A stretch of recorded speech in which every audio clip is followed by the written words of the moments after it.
وہ یکسر بہت بڑی اکثریت یا 2/3 میجورٹی نہ لے سکے. پاکستان کے عوام کیا دیکھ رہے ہیں؟ پاکستان کا پولیٹیکل سینیریو کیا ہے پریزنٹلی، یعنی ایٹ پریزنٹ زمینی حقائق جو ہیں، جو گراؤنڈ ریالٹیز ہیں، یہ گراؤنڈ ریالٹیز کی باتیں ہیں یہ. اور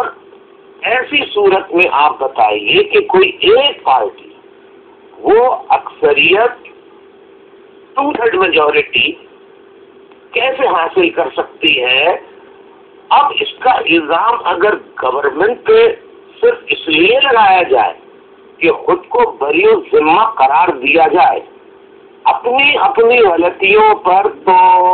لوگ دیکھتے نہیں ہیں، اپنی اپنی جماعت کی غلط پالیسیوں کو لوگ دیکھتے نہیں ہیں، اور الزام صرف اور صرف حکومت پر لگانا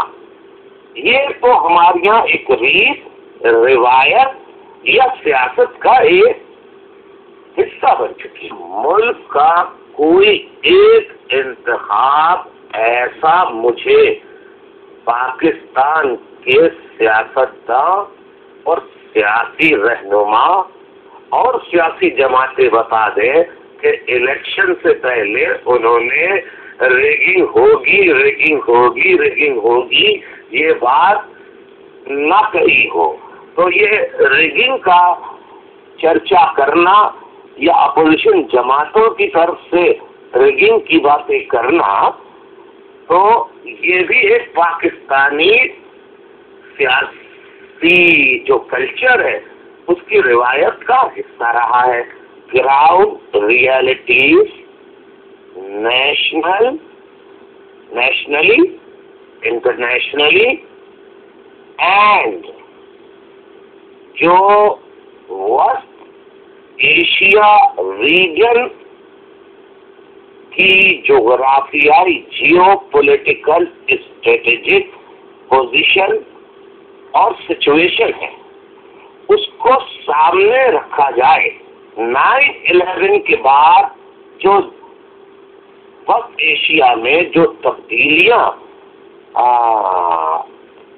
آئی ہیں،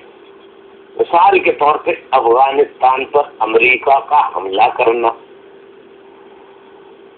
عراق کے اوپر امریکہ کا حملہ کرنا، اس کے بعد دنیا کی جو صورتحال بدل گئی ہے اس کا جائزہ لے کر ملک یقیناً انتہائی نازک صورتحال میں ہے.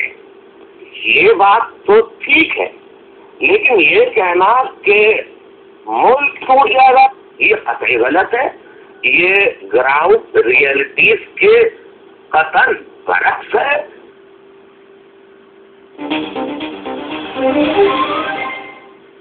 گراؤنڈ ریالٹیز یہ ہے کہ اب اگر بھارت نیوکلیئر پاور ہے تو اس کے تو سائنسدانوں کے بارے میں بین الاقوامی دنیا انٹرنیشنل کمیونٹی مطالبہ نہیں کرتی کہ جو سائنسدان ہیں نیوکلیئر ویپنز بنانے کے، نیوکلیئر فیلڈ کے، ان تک ہماری ایکسس کی جائے یا انہیں ہمارے حوالے کیا جائے. پاکستان اگر نیوکلیئر پاور ہے تو پاکستان کے لیے کہا جاتا ہے کہ بھائی جو سائنسداں ہیں، ہیلو جی فرمائیے گا. ہیلو فرمائیے گا. جو پاکستان کے سائنسداں ہیں ان کے لیے یہ کہا جاتا ہے کہ ان تک انٹرنیشنل کمیونٹی کی ایکسس دی جائے. سوال یہ پیدا ہوتا ہے ڈاکٹر قدیر خان صاحب پاکستان کے وہ ہیرو ہیں جنہوں نے ملک کو نیوکلیئر پاور بنانے میں بہت بڑا کردار ادا کیا ہے. اس کے ساتھ ان کے ساتھیوں نے بڑا کردار ادا کیا ہے، جیسے ڈاکٹر سمر مبارک صاحب ہیں اور دیگر ہیں۔ اب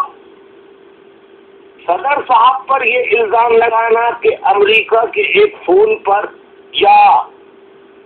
ایک دھمکی میں آ جاتے ہیں، تو پھر یہ باتیں کرنا کہ اگر ہم اقتدار میں آئے تو امریکہ کو پاکستان میں داخل بھی ہونے کی اجازت دے دیں گے، اور صدر یہ اپنے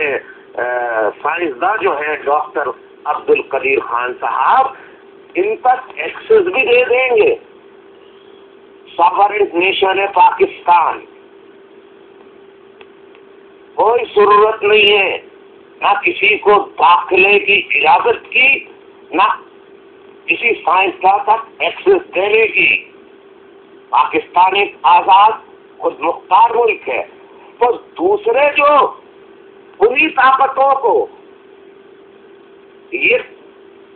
اشارے دے رہے ہیں، یہ پیشکشیں کر رہے ہیں کہ ہم سب کچھ کر دیں گے، کارگل کی جنگ بند کرانے والے وہ بھی چیخ چیخ کے نہ صحیح تو چھپ چھپ کے ٹیلی فون پہ چوری چوری چوری چوری، یعنی چوری چوری چپکے چپکے، یہ بھی تو ایک عشق لڑانے کا طریقہ ہوتا ہے جی، ایک کھل کے ہوتا ہے اظہار محبت۔ بالکل ٹھیک۔ اچھا، اس میں صاحب آخر میں مختصراً ایک بات، ایک امپورٹنٹ معذرت کے ساتھ جو کارگل کی جنگ بند کرانے والے ہیں، تو وہ بھی تو وہی دیکھ رہے ہیں جس کا الزام موجودہ حکومت یا صدر مملکت پر لگاتے، وہیں سے کلیئرنس لیتے ہیں اور پھر پاکستان آنے کی اجازت اور پھر ایکٹیویٹیز مقدمات ہونے کے باوجود آزادانہ سب کو اختیار ہے۔ صدر صاحب نے سب کو دیا ہے اختیار کہ صاحب اپنی الیکشن کیمپین چلائیں، کسی کو گرفتار نہیں کیا، کوئی ماورائے عدالت قتل نہیں ہوا 5 سالہ دور حکومت کے اندر، جبکہ پچھلی حکومتیں جو جمہوری حکومتیں نام نہاد رہی ہیں، میں ثبوت اور شواہد کے ساتھ کہتا ہوں کہ جمہوری حکومتوں کے دور کے اندر ماورائے عدالت یا قتل یعنی ایکسٹرا جوڈیشل ایگزیکیوشنز ہوئے ہیں، اور سب جو کہتے ہیں یاترا امریکہ کی کرنا، تو امریکہ کی یاترا کون نہیں کرتا، بار بار کون نہیں کرتا، اور جو نہیں کرتے ہیں وہ یاترا کی روزانہ تصویریں پڑھتے ہیں، امریکہ یاترا، امریکہ یاترا، امریکہ یاترا، امریکہ یاترا۔ اچھا الطاف صاحب، ایک چیز مجھے ذرا آخر میں، کیونکہ ٹائم ہمارے پاس کم رہ گیا ہے، میں صرف آپ سے ایک بات